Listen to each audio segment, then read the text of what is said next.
Hello there, my name is Dr. Florencia. I'm a licensed psychologist and a relationship coach. In today's video, I'll be speaking about 8 hard lessons that I've learned as I went through my dating experiences. So the first one is love alone is not enough. You have to look at the bigger picture.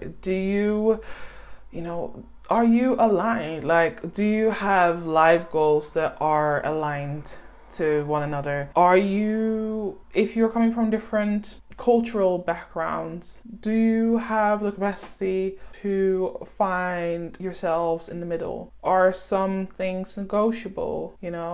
How important is that to you? And is your partner or potential partner, are they where you're at?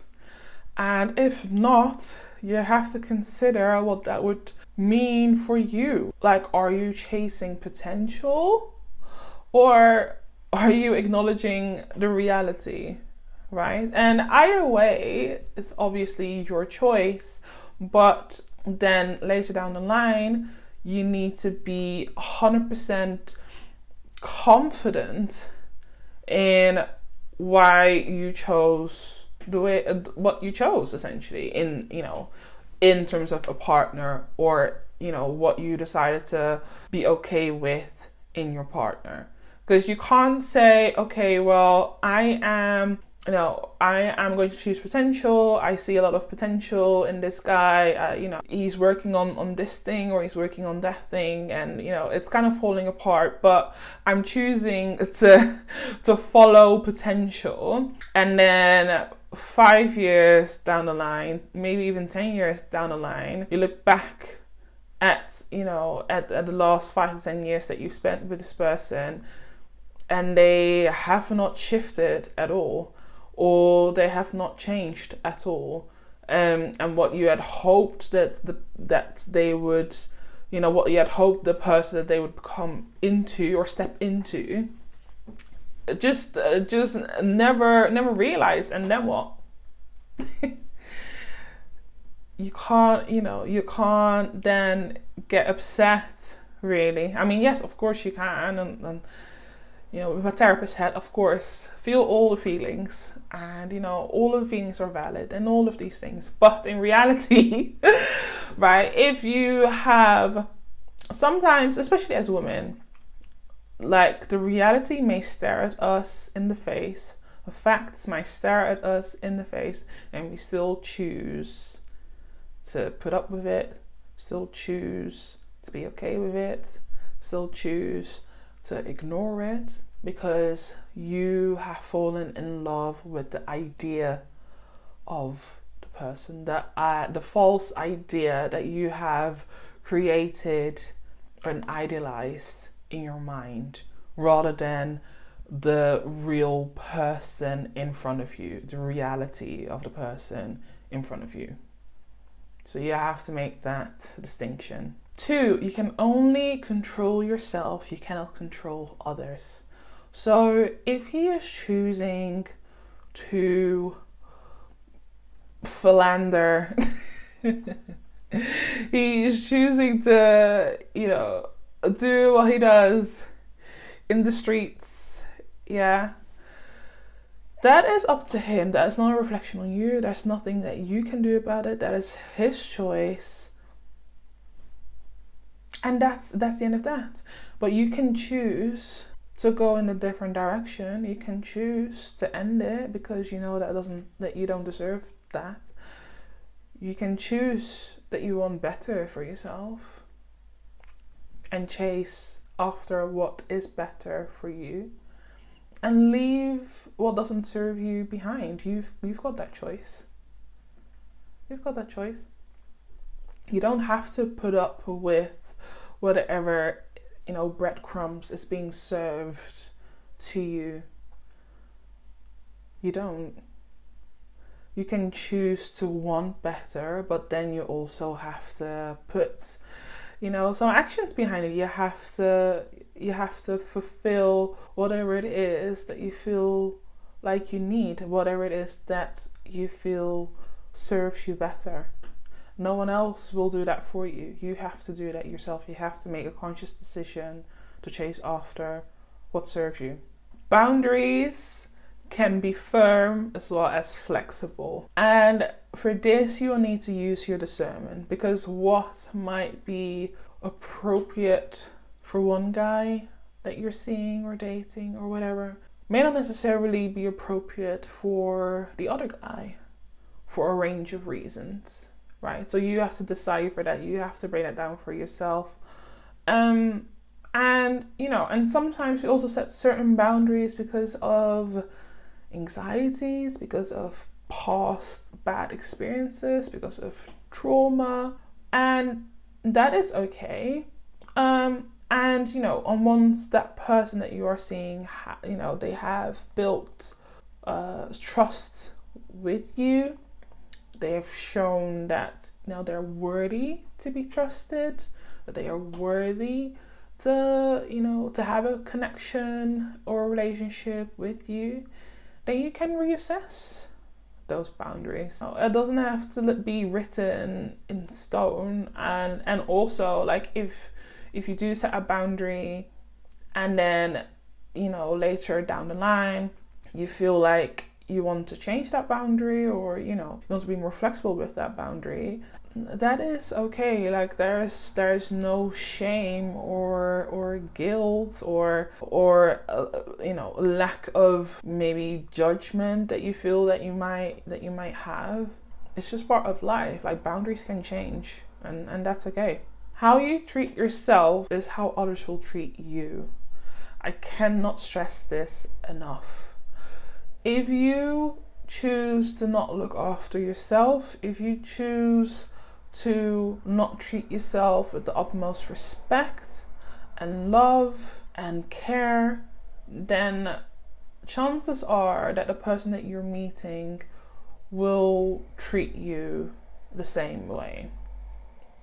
And it's unfortunate, but unfortunately, that is life, and humans behave in a very humanly way. It is just something that you don't have control over. But what you do have control over is how you treat yourself, and you need to set an example to the other in terms of what you expect and what you deem as normal. You have to set the standards. No one else can do that for you. Giving more than you receive will set you up for disappointment. And this is an interesting one, because I always believe that leading with kindness, just because you want to, I think that is the best policy to have. However, if you do that with the anticipation or the expectation that you get the exact same back, then you might be disappointed, because not everyone has got the same philosophy as you. And again, you can only control you cannot control others. So if you do choose to lead with kindness, if you do choose to give more, then you also have to be mindful that perhaps that person that you're giving it to may just be a taker, and they may not be able to give you what you've been giving them. So again, that ties in with my earlier point in terms of the importance of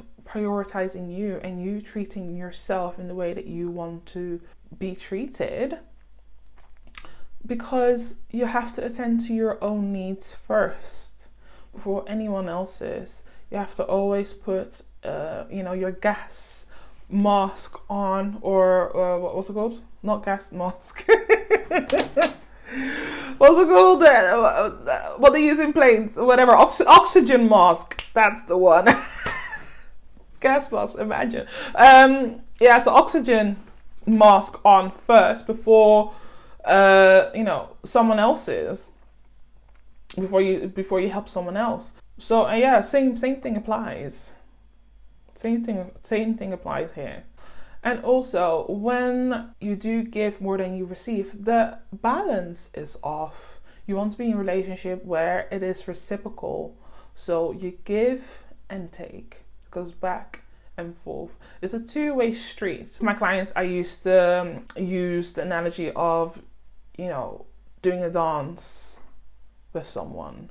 Like, you take the lead and, you follow, and then they take the lead and they follow. And it's just, like a back and forth, and finding the rhythm that suits you, suits the both of you. And then whatever works for you, that works for you. But there still needs to be a balance. And if it's out of balance, more often than not, you will not get your needs met. And that will leave you unfulfilled. If a man says he's not ready for a relationship, leave him alone. Leave him alone. If a man says he's not ready for a relationship, leave him alone. I'm begging you, leave him alone. Trust that what he says is the truth. And keep it at that. Don't try and convince him.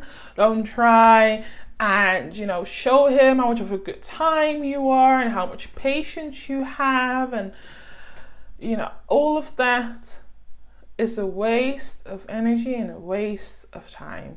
Do not do it. Please do not do it. Do not accept things at face value when you are dating. What I mean by that, more so, is you're okay to ask questions. Ask questions. Probe. Ask for more context. Ask them why. Get them to provide some type of rationale. Because if all you do is just nodding and smiling and, keeping it cute, you're not gonna, you're not going to know whether this is the guy for you, right? And ultimately, we're trying to figure out whether the guy that you're seeing is the one for you. So you need to ask questions. If you don't know what's going on for him, if you don't know what's going on in his mind, it just leaves you going on a journey without sat-nav. I mean, unless if you've already been there, been to the area, whatever, how to get from point A to point B, then that's a different story. But like, if this is a new journey you're on, like, you need a sat nav, like, you need to know where you're going. So ask questions. And 8, what you want internally is not necessarily what you are attracted to naturally. So it's worth thinking about. Are you, the type that you do gravitate towards? Is that the type that fulfills you at the end of the day? You kind of have to consider that. Thank you so much, guys. That's the end of the video. So I've got a freebie for you all. Before I tell you what that is, I need you to subscribe. Please click subscribe and hit the notification bell so that you are aware when I post new videos or when I go live, and then we can, have a chat. But yeah, I've got a freebie for you that you can download. It's in the description box below. And it's the Power of Pools workbook, and it's a partner compatibility assessment. Are you currently dating? Are you speaking to someone? Are you in a relationship and you've noticed questionable behavior? Like, he is ignoring you when, you've had a falling out, or he isn't texting you back in a timely manner or in an appropriate manner. He's out all crazy hours of the night. And you keep wondering to yourself, well, is it me?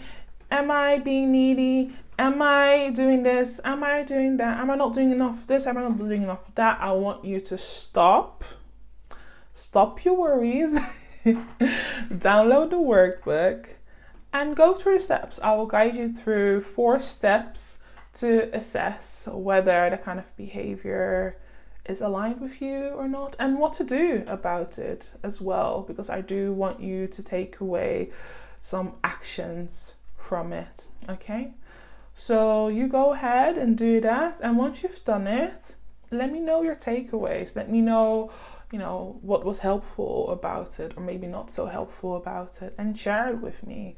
Take a screenshot, preferably if you can, and show to me, what you've done with it. I would love to know. So yeah, I'm looking forward to hearing from you. And with that, I will see you in the next video. Bye-bye.